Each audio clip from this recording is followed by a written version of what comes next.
Hey, good morning, everybody.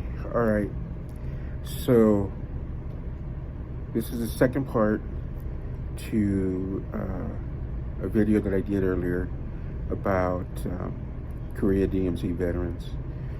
So this is the evidence I've presented for the issue of combat patch for U.S. Army Korea DMZ combat troops from 1953 approximately to 1991 when U.S.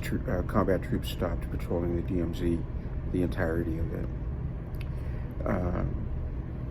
The evidence that follows are actual documents dealing with Korea and more specifically Korea DMZ.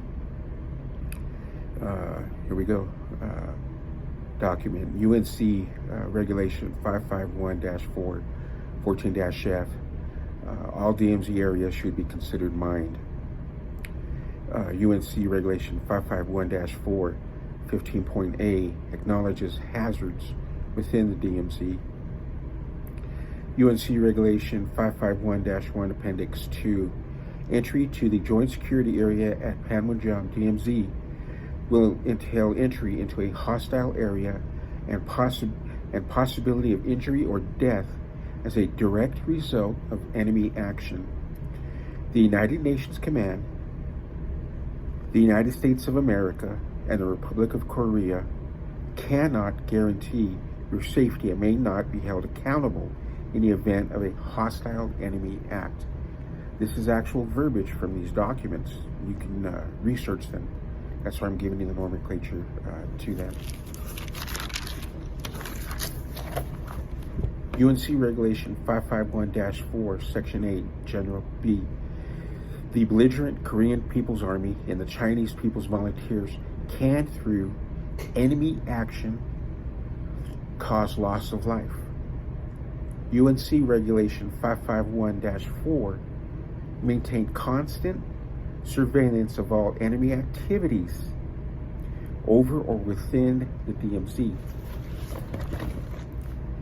PPCK-010-805 Rules of Engagement for the Individual Soldier. Shoot all unidentified individuals.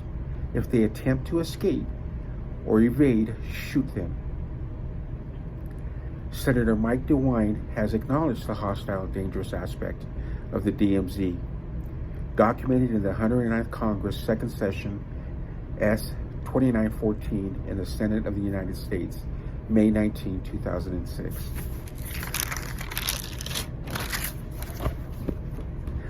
Second Infantry Division Regulation number 672-3, MGM Scout Award. I've received this award. Some criteria: patrols of all types, minefield clearance, explosive ordnance disposal, causing or directly assisting in the neutralization of enemy agents. This is within the DMZ. I've done live ambushes at night within the DMZ.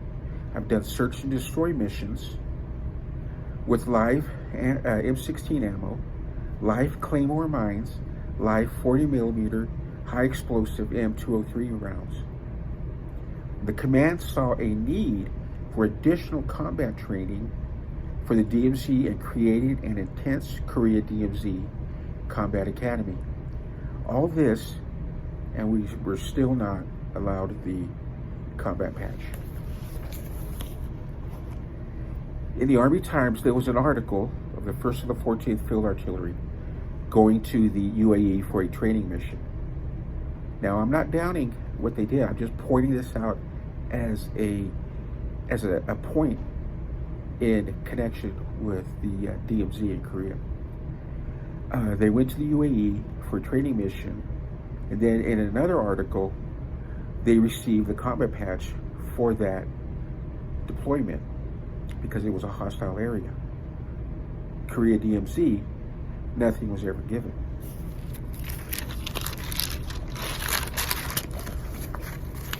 And finally, well, not really finally, but this from Sergeant Major of the Army, Michael Grinston, talking about the combat patch. Sometimes we go to certain locations and we don't plan on that to be a hostile conditions.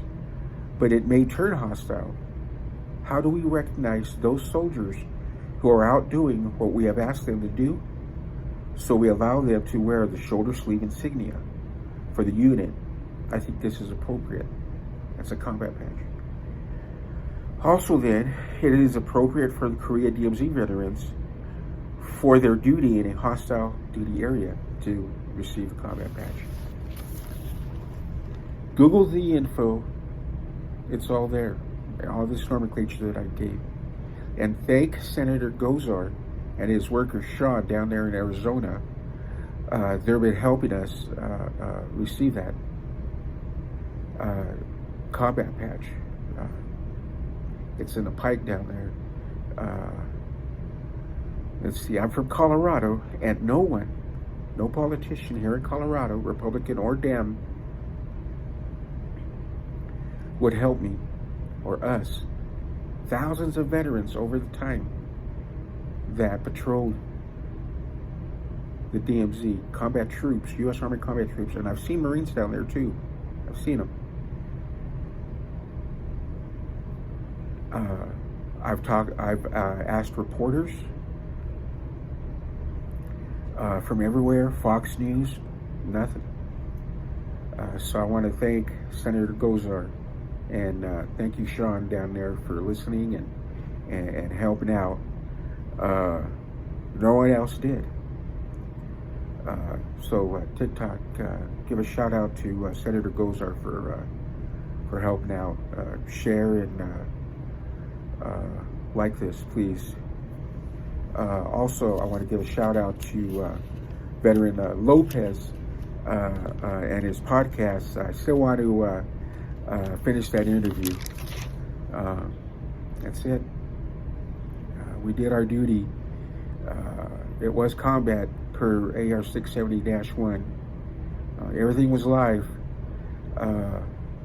If it wasn't a hostile area, like in training here in the States on guard duty, they gave us an axe handle. You're on guard duty. Here, protect this. You're on guard duty.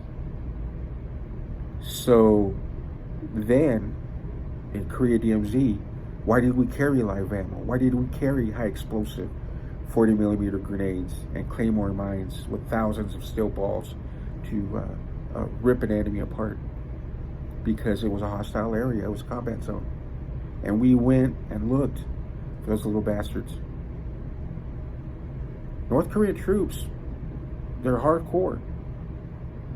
You know, they weren't, like the Gulf War Iraqi troops, surrendering to reporters.